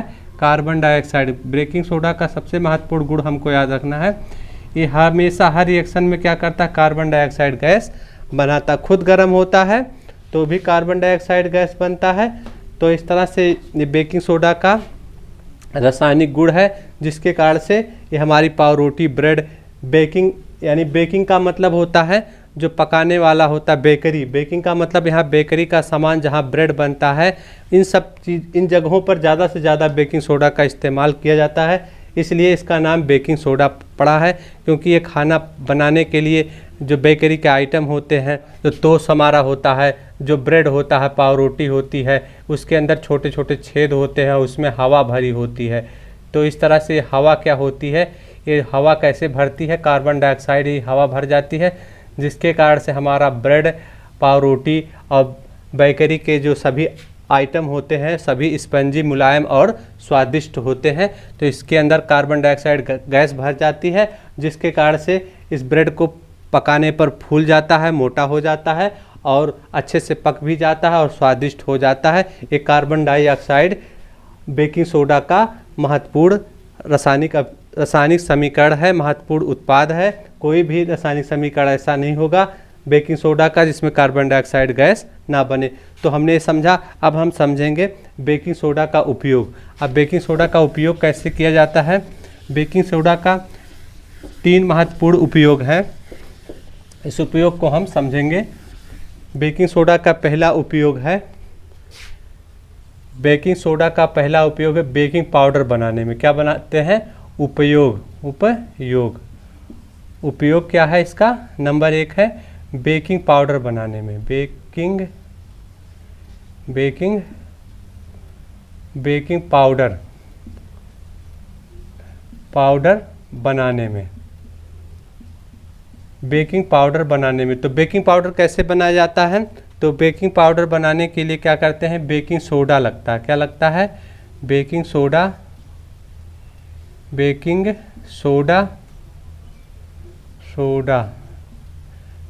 सोडा प्लस ये कोई अम्ल रहता है। इसमें क्या रखेंगे? अम्ल, कोई अम्ल रहता है।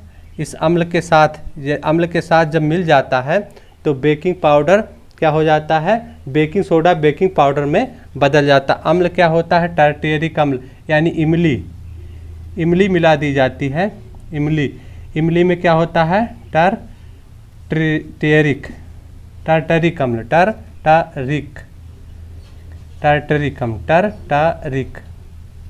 टार्टरिक अम्ल होता है।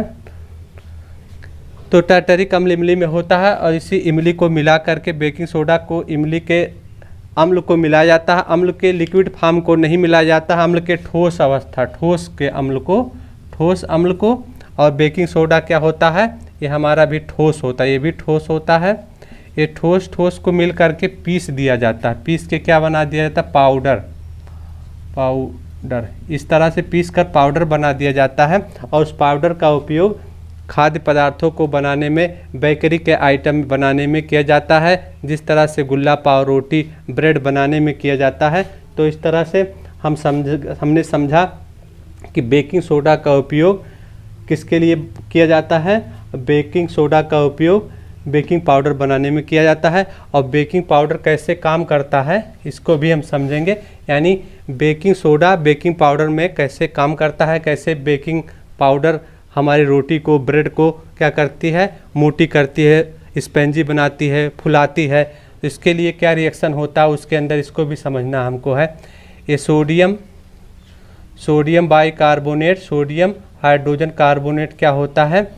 ये अम्ल जब इसमें मिलाया जाता है, अम्ल के साथ अपक्रिया करके अम्ल का H+ आयन ले लेता है। अम्ल हो या जल का भी यूज कर सकते हैं।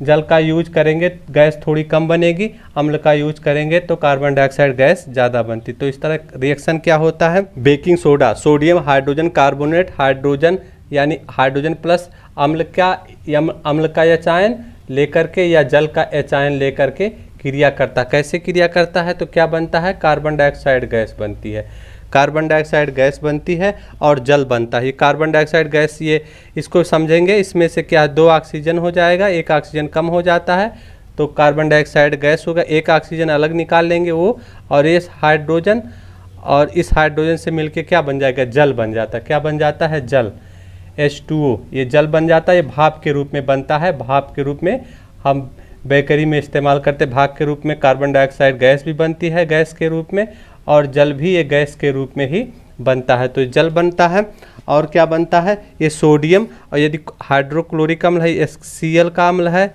यदि क्लोरीन का अम्ल है तो सोडियम क्लोराइड बन जाता है। इस तरह से सोडियम क्लोराइड बन जाता है। यदि कोई दूसरा अम्ल है उसके साथ सोडियम मिलकर के सोडियम का लवण बनाता है। क्या बनाता है, लवण बनाता है। तो इस तरह से ये हमारा अपक्रिया होती है, रासायनिक अपक्रिया होती है और कार्बन डाइऑक्साइड गैस बनती है, जिसके बनने के कारण से ये बेकिंग सोडा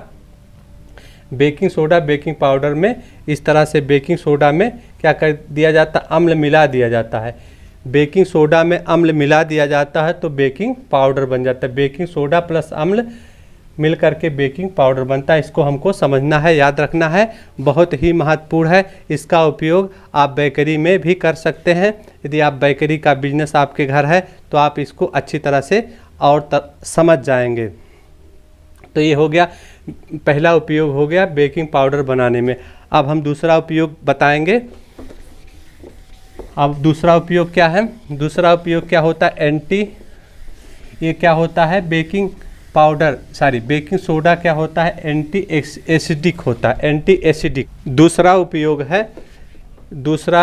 बेकिंग सोडा का उपयोग एंटी होता है एसिडिक एंटी एसिडिक होता है। तो यदि हमारे पेट में क्या होता है, अम्ल होता है, पेट में क्या होता है, अम्ल होता है और हमारे पेट में गैस बनती है। अम्ल के कारण क्या बनती है, गैस बनती है। और इसकी प्राकृत अभी हमने बताया क्या होता है, क्षारीय होती, क्षारक होती है, क्षारक। बेकिंग सोडा का प्राकृत क्या होता है, क्षारक। तो इसका उपयोग हम पेट में गैस बनती है और क्षारक के रूप में इसका उपयोग करके क्या करते हैं, पेट की गैस को ख़त्म करते हैं। क्या बनता है, अम्ल बनता है, लवण और साल्ट बनता है। क्या बनता है, अम्ल और क्षार आपस में क्रिया करके हमको पता है लवण और जल बनता है, लवण और जल बनता है, जिससे न्यूट्रल हो जाता है। तो हम एंटी एसिडिक का इस्तेमाल करते हैं, यानी बेकिंग सोडा का इस्तेमाल हम अपने पेट की गैस को दूर करने के लिए एंटी एसिडिक का प्रयोग करते हैं। और थोड़ा सा बेकिंग सोडा ले लेते हैं तो हमारे पेट के अंदर की गैस बनना बंद हो जाता है। दूसरा उपयोग है। और तीसरा उपयोग है क्या है, तीसरा उपयोग यहाँ हम बताएंगे। तीसरा उपयोग है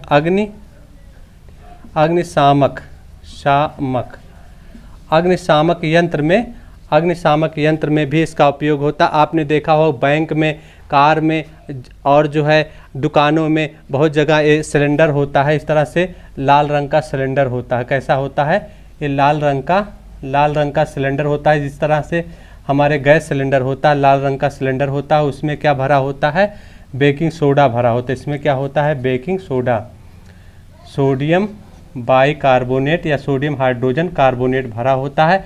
और इसका उपयोग क्या करते हैं, आग बुझाने का काम करता है। इसमें एक नोजल लगा होता है और इसका उपयोग क्या किया जाता है, आग बुझाने में किया जाता है। आग बुझाने में क्रिया कैसे होती है, जैसे अभी हमने अपक्रिया लिखा, ठीक उसी तरह से अपक्रिया होती है। Sodium bicarbonate, sodium hydrogen carbonate, इसमें क्या होता है, अम्ल भी होता है। इसमें अम्ल भी मिलाया जाता है, अम्ल होता है। अम्ल में आयन होता है। इससे क्या बनता है, कार्बन डाइऑक्साइड गैस बनता है और जल बनता है। कार्बन डाइऑक्साइड गैस और जल बनता है। और कार्बन डाइऑक्साइड क्या होती है, आग बुझाने के काम आती है। तो इस तरह से अग्निशामक यंत्र में भी बेकिंग सोडा का उपयोग किया जाता है जो आग बुझाने के काम आता है। तो इस तरह से बेकिंग सोडा बहुत ही इम्पॉर्टेंट है। बोर्ड परीक्षा, किसी भी परीक्षा में बेकिंग सोडा का क्वेश्चन ज़रूर आता है। दोस्तों, प्यारे बच्चों, अब हम धोने का सोडा यानी धावन सोडा, वॉशिंग सोडा के बारे में जानेंगे। धावन सोडा, वॉशिंग सोडा के बारे में जानेंगे। धावन सोडा क्या है, इसका रासायनिक सूत्र क्या है, यह कैसे प्राप्त किया जाता है और इसका क्या उपयोग है, इसके बारे में हम जानेंगे। तो सबसे पहले हम जानेंगे धावन सोडे का सूत्र क्या है। धावन सोडे का सूत्र है Na sodium carbonate Na2CO3 10H2O, 10 अणु जल का 10H2O, ये हमारा धावन सोडे का सूत्र है, वॉशिंग सोडे का सूत्र है। यह एक रासायनिक पदार्थ है। क्या है? यह एक रासायनिक पदार्थ है। तो धावन सोडा कैसे प्राप्त किया जाता है, अब हम यह जानेंगे। तो धावन सोडा कैसे प्राप्त किया जाता है, हमको पता है सोडियम क्लोराइड यानी नमक। ये क्या है? सोडियम क्लोराइड, नमक। नमक से क्या प्राप्त किया जाता है? नमक के द्वारा, सोडियम क्लोराइड के द्वारा सोडियम बाइकार्बोनेट प्राप्त किया जाता है। सोडियम NaCO3 सोडियम बाइकार्बोनेट प्राप्त किया जाता है, जो कि आपने पिछले वीडियो में देखा है, यानी पीछे देखा है। अभी जो हमने पढ़ा रहे हैं इसके पहले आपने देखा है, पहले कुछ वीडियो में देखा है। सोडियम बाइकार्बोनेट, ये क्या होता है? ये क्या होता है? Baking soda. सोडियम बाइकार्बोनेट क्या होता है? Baking soda.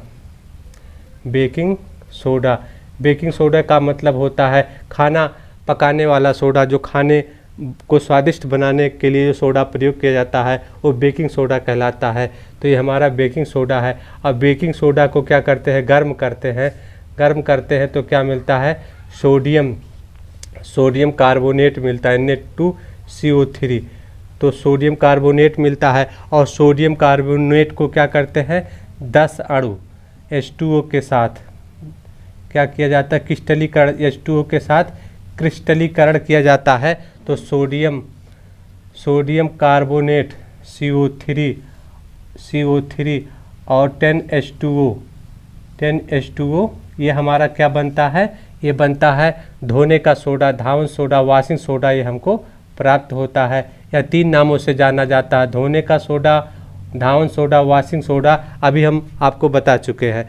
तो क्या होता है? ये क्रिस्टलीकरण से प्राप्त होता है। क्रिस्टलीकरण, ये क्रिस्टलीकरण क्या होता है? क्या करते हैं? सोडियम कार्बोनेट में कुछ पानी मिला करके उसको गर्म करते हैं। क्या किया जाता है? गर्म किया जाता है। गर्म करने के बाद फिर ठंडा किया जाता है। तो इस तरह से एक क्रिस्टल प्राप्त हो जाए। क्रिस्टलीकरण का मतलब है क्रिस्टल, छोटे छोटे टुकड़े, जिस तरह फिटकरी का टुकड़ा होता है, जिस तरह हमारा नमक का टुकड़ा होता है, उस तरह क्रिस्टल प्राप्त हो जाता है। तो ये क्रिस्टल क्या होता है? धोने का सोडा होता है। इसे धावन सोडा कहते हैं। तो ये हमारा धावन सोडा इस तरह से प्राप्त होता है। तो धावन सोडा बहुत ही उपयोगी पदार्थ है। तो धावन सोडा का उपयोग क्या है? उपयोग के बारे में भी हम धावन सोडा का उपयोग के बारे में जानेंगे। या बोर्ड परीक्षा, हर परीक्षा, कोई भी कंपटीशन हो, बहुत ही उपयोगी प्रश्न है। धावन सोडा का क्या उपयोग है, यानी धावन सोडा कैसा होता है? तो धावन सोडा का गुण क्या होता है? क्षारक होता है, क्षारक। धावन सोडा क्या होता है? क्षारक होता है, या क्षारक, या हम कह सकते हैं क्षार होता है। तो धावन सोडा क्या होता है? क्षारक होता है। यह लाल लिटमस को नीला कर देता है, इसका गुण होता है क्षारक। तो हमने धावन सोडा का उपयोग जानेंगे। तो नंबर 1, धावन सोडा का उपयोग कांच के उद्योग में होता है। और धावन सोडा का उपयोग वॉशिंग पाउडर बनाने के लिए, यानी साबुन बनाने के काम आता है। साबुन के उद्योग में काम आता है। और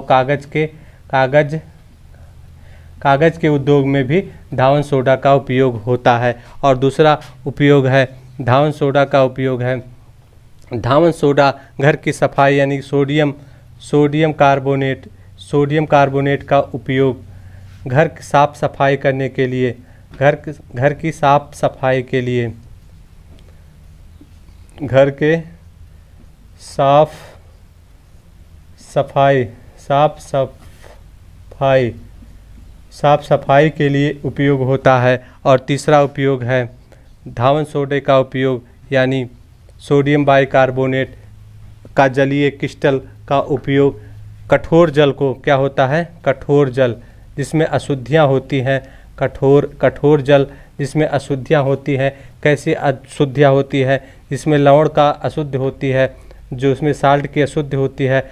कठोर जल को मृदु बनाने में, कठोर जल को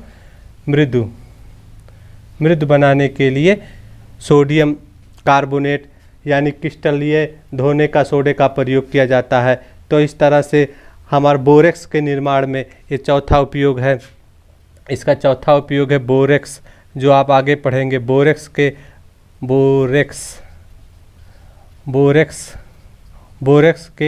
निर्माण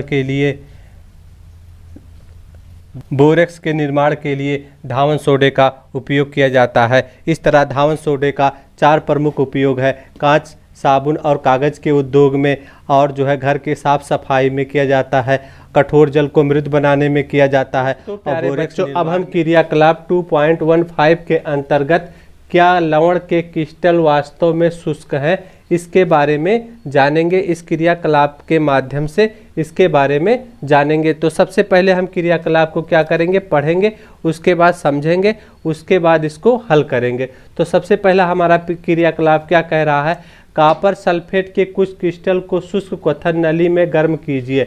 अगला कह रहा है, गर्म करने के बाद कॉपर सल्फेट का रंग क्या है। अगला है, क्वथन नली में क्या जल की बूंदें नजर आती है, ये कहाँ से आई। अगला है, गर्म करने के बाद प्राप्त कॉपर सल्फेट के नमूने में जल की 3-3 बूंदें डालिए। अगला है, क्या आप प्रेक्षण करते हैं, क्या कॉपर सल्फेट का नीला रंग वापस आ जाता है। तो हमने इस प्रयोग को पढ़ा, इस क्रियाकलाप को पढ़ा। अब एक एक करके हम समझते हैं। तो कह रहा है, पहला स्टेप कह रहा है, कॉपर सल्फेट के कुछ क्रिस्टल को शुष्क क्वथन नली में गर्म कीजिए। तो एक हम लेंगे क्वथन नली, क्या करेंगे, एक इस तरह से क्वथन नली लेंगे। क्वथन नली कैसी होती है, ठीक परख नली की तरह से होती है। इस तरह से एक क्वथन नली लेंगे। ये क्या है हमारा, क्वथन नली, क्वथन नली, ये हमारा क्या है, क्वथन नली। और क्वथन नली को क्या करेंगे, एक होल्डर से हम क्या करेंगे, इस तरह से एक होल्डर से हम क्या करेंगे, इसको पकड़ेंगे। एक होल्डर से, इस तरह से होल्डर होता है, इस होल्डर से हम क्या करेंगे, इसको पकड़ेंगे। होल्डर क्या, होल्डर से हम इसको इस तरह से होल्डर से पकड़ेंगे। और क्या करेंगे, कॉपर सल्फेट के कुछ क्रिस्टल, और इसमें क्या लेंगे, कॉपर सल्फेट का क्रिस्टल लेंगे। क्रिस्टल का मतलब होता है जैसे चीनी नमक का हमारा क्रिस्टल होता है, तो क्रिस्टल क्या होता है, कॉपर सल्फेट का CuSO4, ये कॉपर सल्फेट का हमारा क्रिस्टल लेते हैं। और क्या करते हैं, और एक क्वथन नली कैसी, शुष्क होनी चाहिए, इसमें क्वथन नली में पानी ना हो। शुष्क क्वथन नली लेंगे, शुष्क क्वथन नली लेंगे, इसमें सूखी परख नली हो, क्वथन नली सूखी हो, और क्वथन नली सूखी क्वथन नली लेंगे। और इसमें कुछ क्रिस्टल डालेंगे, किसका, कॉपर सल्फेट का हमने कुछ क्रिस्टल लिया। और उसके बाद क्या करेंगे, गर्म करेंगे। गर्म करने के लिए हम क्या रखेंगे, एक बर्नर। ये क्या करेंगे, एक बर्नर की सहायता से, एक तरह बर्नर रहेगा। तो इस बर्नर पे क्या होता है, ये पेच लगा होता है तेज धीमा करने के लिए। और इसको क्या करेंगे, बर्नर की ज्वाला से हम इसको इस तरह से गर्म करेंगे। क्या करेंगे, ये हमारा क्या है, वर्नर। ये वर्नर से क्या करेंगे, ज्वाला है, इससे हम क्या करेंगे, ये हमारी लौ है। ये क्या है, लौ या ज्वाला, ये है लौ या ज्वाला से इसको गर्म करेंगे। ये हमारा पहला स्टेप हो गया। आगे क्या कह रहा, गर्म करने के बाद कॉपर सल्फेट का रंग क्या है, हो जाता है। तो हमको पता होना है कॉपर सल्फेट का रंग क्या होता है, नीला। कॉपर सल्फेट का रंग क्या होता है, नीला। इसे कहते हैं नीला थोथा भी। कॉपर सल्फेट को क्या कहा जाता है, नीला थोथा। कॉपर सल्फेट को जब गर्म करेंगे तो कॉपर सल्फेट का रंग क्या हो जाए, गर्म करने के कुछ देर बाद कॉपर सल्फेट का रंग क्या हो जाता है। तो हम प्रयोग करके देखेंगे। ये कॉपर सल्फेट का रंग नीला था, अब क्या हो गया, सफ़ेद हो गया। कॉपर सल्फेट का रंग क्या हो गया, सफ़ेद, ये सफ़ेद हो गया। आगे क्या कह रहा है उसी हिसाब से हम करते जाएंगे। क्या क्वथन नली में क्या जल की बूंदें नज़र आती हैं? ये क्या हो गया? सफ़ेद हो गया। सफ़ेद क्यों हो गया इसको हम आगे जानेंगे। और क्या देखेंगे, क्या इसमें क्वथन नली में, यहाँ ये प्रश्न कह रहा क्वथन नली में, ये क्वथन नली है, इस क्वथन नली के दीवार पर, यहाँ इस दीवार पर क्या जल की बूंदें नज़र आती हैं? क्या नज़र आता है? H2O, जल की कुछ बूंदें नज़र आती हैं। तो हम इसका उत्तर लिखेंगे हाँ। क्या लिखेंगे? नज़र आई। क्या क्वथन नली में जल की कुछ बूंदें नज़र आई? तो यहाँ उत्तर लिखेंगे हाँ। इसका उत्तर हाँ होगा। गर्म करने के बाद कॉपर सल्फेट का रंग क्या होता है? सफ़ेद। इसका उत्तर क्या होगा? सफ़ेद। इसका उत्तर क्या होगा? सफ़ेद। और इसका हुआ हाँ। ये कहाँ से आई? ये कहाँ से आई? इसका उत्तर क्या होगा? ये कॉपर सल्फेट जो हमारा होता है, क्रिस्टल होता है, तो कॉपर सल्फेट के क्रिस्टल में 5 अणु H2O के होते, जल के अणु होते हैं। 5 अणु क्या होते हैं? ये 5 अणु जल के होते हैं और इसमें रहते हैं, कॉपर सल्फेट के क्रिस्टल के साथ जुड़े हुए होते हैं। तो कहाँ से आई? ये कहाँ से आई? कॉपर सल्फेट के क्रिस्टल के साथ होती। इसका उत्तर होगा साथ होती, क्रिस्टल के साथ, क्रिस्टल के साथ होती। कहाँ होती हैं? कॉपर सल्फेट के क्रिस्टल के साथ ये बूंदें जमा होती हैं। क्रिस्टल, ये क्रिस्टल के साथ होती हैं। कैसे होती हैं? साथ होती हैं, क्रिस्टल के साथ होती हैं, जिसे कहते हैं क्रिस्टल जल। जो ये जल की बूंदें जो होती हैं क्रिस्टल के साथ, कहते हैं क्रिस्टल जल कहलाती। क्या कहलाती हैं? क्रिस्टल जल कहलाती हैं। तो कहाँ से आई? क्रिस्टल के साथ से आई। आगे क्या कह रहा है? गर्म करने के बाद प्राप्त कॉपर सल्फेट के नमूने में जल की 3-3 बूंदें डालेंगे। आप क्या करेंगे? ये जो हमारी बूंदें क्या थी? पानी की बूंदें, जल की बूंदें भाप बन के क्या हो गई? ऐसे भाप बन के वॉपरेट हो गई, यानी उड़ गई। क्या हो गई? वेपर बन के उड़ गई। अब हम क्या करेंगे? इसमें जल की 3-3 बूंदें, ये हमारा क्या करा? क्रियाकलाप के हिसाब से इसमें जल की 3-3 बूंद, यानी 6 बूंद, 3-3 बूंद जल की इसमें क्या करेंगे? हम डालेंगे, पुनः डालेंगे। इसमें जल की 3-3 बूंद डालेंगे। उसके बाद क्या करेंगे? क्या कह रहा है क्रियाकलाप, उसको आगे करेंगे। क्या प्रेक्षण करते हैं? क्या कॉपर सल्फेट का रंग नीला वापस आ जाता है? तो इसमें हम जल की बूंदें डालते हैं और ये जल की बूंदें कहाँ तक पहुँचती हैं? ये कॉपर सल्फेट के विलयन तक पहुँचती हैं। तो क्या कॉपर सल्फेट का रंग नीला हो जाता है, पुनः नीला हो जाता है? तो इसका उत्तर होगा हाँ। इसका उत्तर क्या होगा? हाँ। हाँ, नीला हो जाता है। अब क्यों नीला हो जाता है? क्योंकि कॉपर सल्फेट ये जो होता है जल के 5 अणुओं को लेकर के, ये पुनः कॉपर सल्फेट का क्रिस्टल बनता है। फिर क्या होता है? कॉपर सल्फेट COSO4 और 5H2O मिल करके ये कॉपर सल्फेट का पुनः क्रिस्टल प्राप्त हो जाता है और पुनः कॉपर सल्फेट मिल जाता है और कॉपर सल्फेट क्या होता है? नीला। इसलिए ये हाँ। और कैसा होता है? नीला हो जाता है। बात सही है, नीला हो जाता है। ये हमारा प्रश्न का उत्तर सही है। तो इस तरह से हमने समझा कि क्या लवण के, इस तरह से हमने समझा क्या लवण के क्रिस्टल वास्तव में शुष्क हैं? तो इसका उत्तर हो गया नहीं। इसका उत्तर क्या होगा? नहीं। हमने क्या समझा? क्या लवण के क्रिस्टल वास्तव में शुष्क हैं? तो नहीं। क्यों नहीं शुष्क है? क्योंकि लवण के क्रिस्टल में जल के अणु मिले होते हैं। तो इस तरह से कुछ उदाहरण हम आपको और देने जा रहे हैं। कुछ उदाहरण हम आपको, जिससे पता चलता है कि लवण के क्रिस्टल में जल होता है। इस तरह से हम जानते हैं सोडियम कार्बोनेट और 10H2O क्या होता है? सोडियम कार्बोनेट और 10H2O ये क्या होता है? धावन सोडा। क्या होता है? इसे कहते हैं धोने का सोडा या वॉशिंग सोडा। धोने का सोडा या धावन सोडा या वॉशिंग सोडा, ये क्या होता है? Sodium carbonate. तो इसमें क्या है? ये धावन सोडा है, इसमें जल के 10 अणु जुड़े होते हैं। ये क्या है? क्रिस्टल है। क्या है? क्रिस्टल। ये क्या है? क्रिस्टल।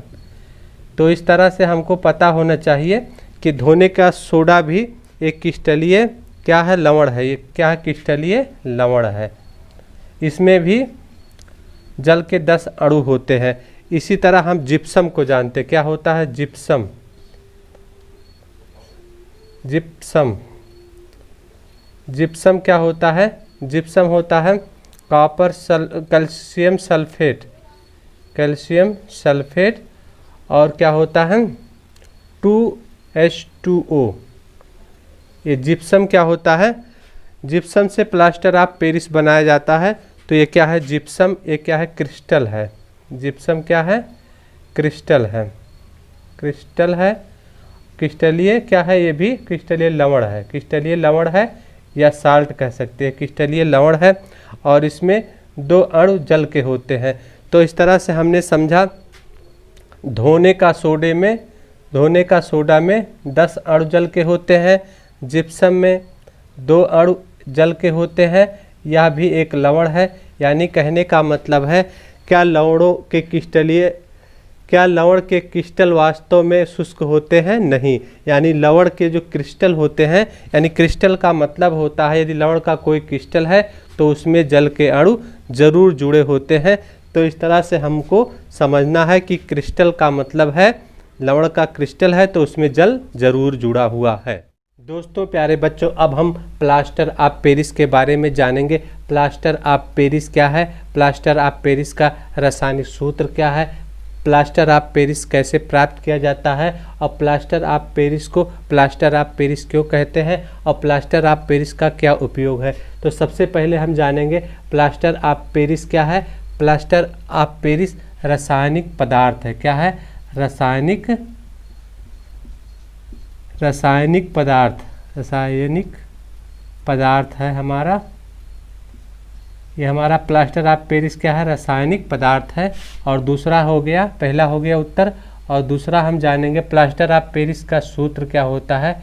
कैल्शियम सल्फेट और प्लस यानी half H2O। Plaster of Paris का सूत्र क्या है? ये रासायनिक सूत्र है। ये क्या है? ये रासायनिक सूत्र है। कैल्शियम सल्फेट और half H2O plaster of Paris का सूत्र है। अब प्लास्टर ऑफ पेरिस कैसे प्राप्त किया जाता है? प्लास्टर ऑफ पेरिस, ये तीसरा उत्तर है, प्लास्टर ऑफ पेरिस जिप्सम से प्राप्त किया जाता है। जिप्सम, ये जिप्सम से प्लास्टर ऑफ पेरिस प्राप्त किया जाता है। तो जिप्सम का क्या सूत्र होता है? कैल्शियम सल्फेट और जो है 2 अणु H2O, 2 अणु जल का होता है। और इसे क्या किया जाता है? 373 केल्विन पर गर्म किया जाता है। इसको क्या किया? 373 केल्विन पर गर्म किया जाता है। तो प्लास्टर ऑफ पेरिस एक कैल्शियम सल्फेट और हाफ H2O प्राप्त होता है। हाफ H2O ये हो गया हमारा प्लास्टर ऑफ पेरिस का सूत्र। ये plaster of Paris calcium sulphate और हाफ H2O, ये हमारा प्लास्टर ऑफ पेरिस का सूत्र हो गया। कैल्शियम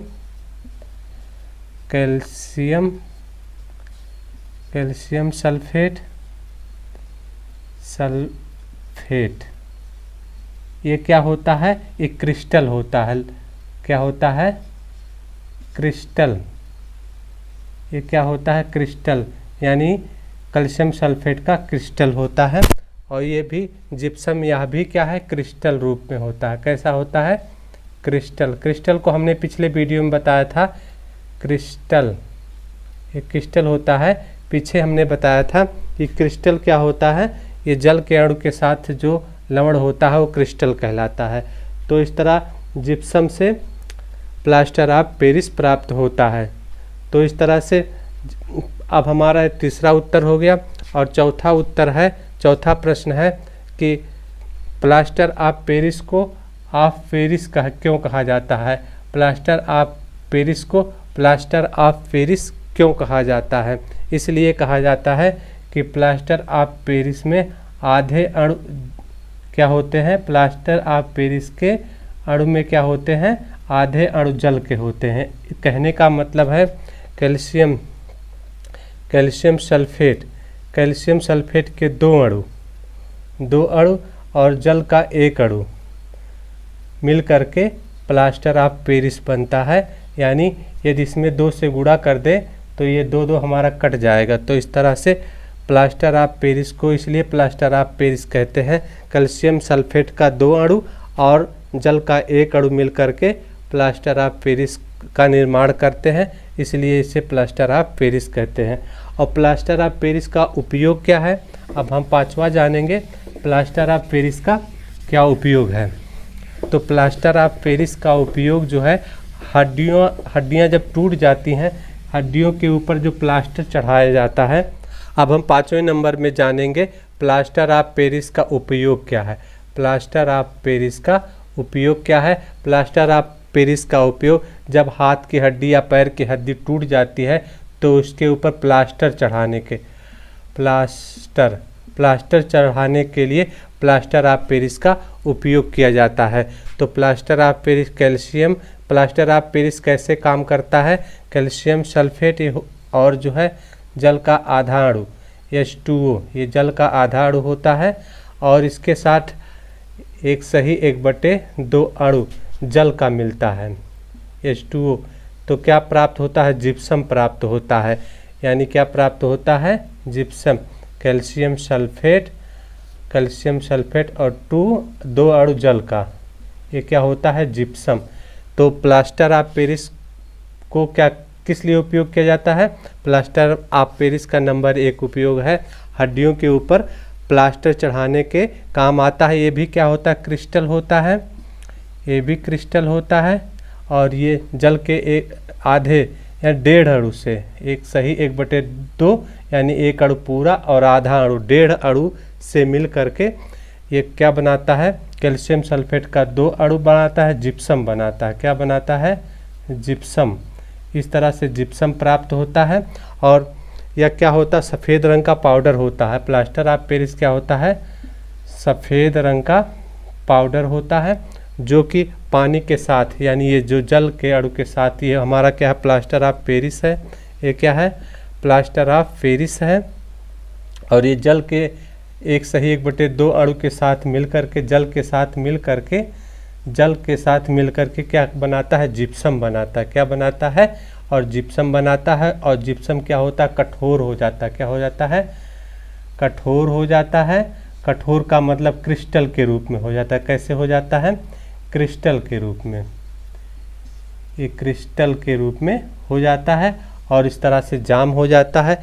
तो इस तरह से जिप्सम बन जाता है और जिप्सम हमारे हड्डियों को टाइट रखता है और ये कठोर क्या बन जाता है, क्रिस्टल बन जाता है। इस तरह से प्लास्टर ऑफ पेरिस का उपयोग करके टूटी हुई हड्डियों के ऊपर प्लास्टर चढ़ाने का काम आता है। और दूसरा उपयोग है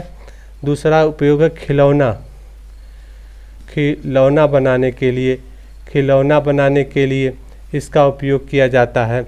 और दीवारों को सुंदर बनाने के लिए। और क्या दूसरा उपयोग ये हो गया। तीसरा उपयोग हो गया दीवार घर को सुंदर बनाने के लिए। कहीं दीवार में गड्ढा हो, कहीं कोई टूटा फूटा हो, घर की मरम्मत के लिए, फर्श की मरम्मत के लिए, यानी घर में प्लास्टर ऑफ पेरिस का उपयोग किया जाता है। प्लास्टर ऑफ पेरिस में यदि पानी मिलाया जाता है तो क्रिस्टल के रूप में क्या बनता है, जिप्सम प्राप्त होता है।